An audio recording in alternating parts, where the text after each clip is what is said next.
Баршаңызға қайырлы күн. Бүгін біздер үй сүзбесінен дайындалған тәтті рогалики дайындайтын боламыз. Өте дәмді, хош иісті, тіске басар болғандықтан міндетті түрде дайындап көріңіздер. Және де менің каналыма жазылуды ұмытпаңыздар. Видеоны соңына дейін көріп, міндетті түрде дайындап көріңіздер.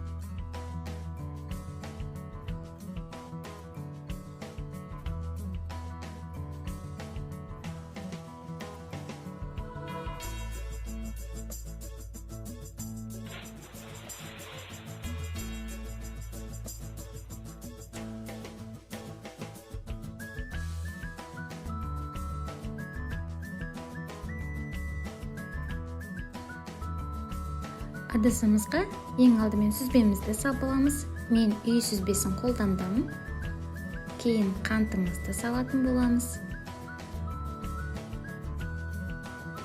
Жұмыртқамызды саламыз. 20%-дан жоғары қаймағымызды салатын боламыз. Кез келген қаймақ түрін қолдансаңыздар болады. 15-10% өз қалауларыңыз бойынша. Және де бөлме температурасында сары майымызды, разрыхителді салып, барлығын блендердің көмегімен жақсылап араластырып алатын боламыз.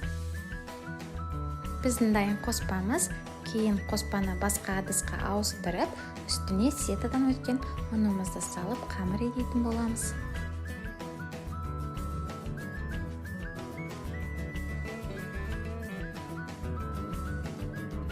Біздің қамырымыз дайын. Дайын қамырды кішкене бөлікке бөліп аламыз. Кейін ұнымызды себелеп, жұқа етіп қамыр жайып алатын боламыз. Қамырымыз жабысқақ, сол себепті ұн себелеп отырып жайып алатын боламыз.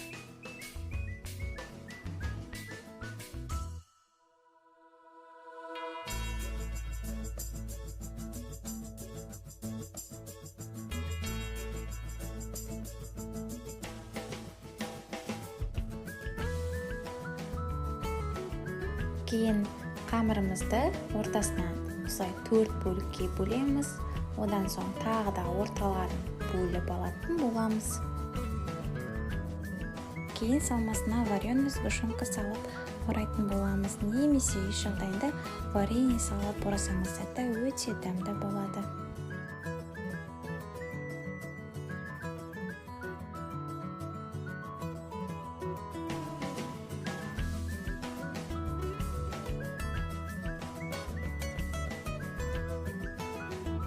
Кейін екі шетін біріктіріп алып, рогаликтарымызды орап шығатын боламыз. Дәл осылай етіп барлық рогаликті орайтын боласыздар.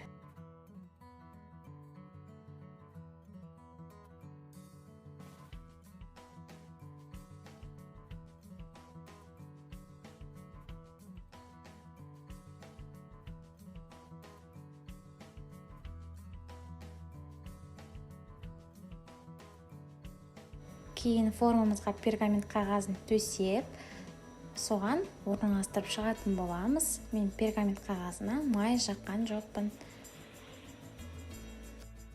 Алдын ала қызып тұрған пеште 30-40 минут пісіріп алатын боламыз. Біздің сүзбелі рогаликтарымыз дайын. Үстіне сахарный пудраны сепсеңіздер өте әдемі көрінеді. Міндетті түрде дайындап көріңіздер. Және де соңына дейін назар салып қарағандарыңызға көптен көп рахмет. Менің каналыма жазылып, алдағы уақытта менен жаңа видео күтіңіздер. 这一次我真的睡着了。